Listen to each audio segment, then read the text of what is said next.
মেয়েদের জীবনটা অনেক দুঃখের। মেয়েদের নিয়ে না কোনো স্বপ্ন রচনা করা যায় না, অন্তত মেয়ে সন্তানকে নিয়ে না। কেননা মেয়েরা আসলে তার জীবনের কোনো কুল কখনোই ঠিক রাখতে পারে না।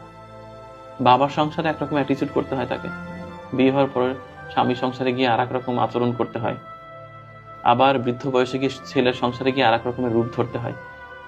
মানে বলে না নারী বহুরূপী, এই কথাটা না একটা পজিটিভ অর্থ আছে আমার কাছে। নারী যে বহুরূপী হবে না, নারীর না নিজস্বতা খুব কম হয়ে যায়। সমাজটা এরকম যে নারীকে বারবার মানে স্রোতের মধ্যে ঠেলে দেওয়া হয়। নারীকে অনেক কিছু সইতে হয় এই জীবনে, আমার মাকে যেমন সইতে হয়েছে।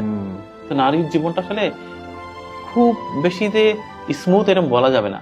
প্রতিটা নারীর জীবনেই খুব যন্ত্রণা, মানে এক একটা স্টেজে এক এক রকমের যন্ত্রণা। এই যন্ত্রণার কোনো সীমারেখা নেই।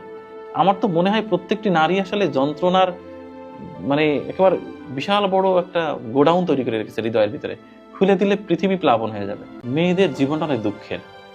মেয়েদের নিয়ে না কোনো স্বপ্ন রচনা করা যায় না, অন্তত মেয়ে সন্তানকে নিয়ে না। কেননা মেয়েরা আসলে তার জীবনের কোনো কুল কখনোই ঠিক রাখতে পারে না।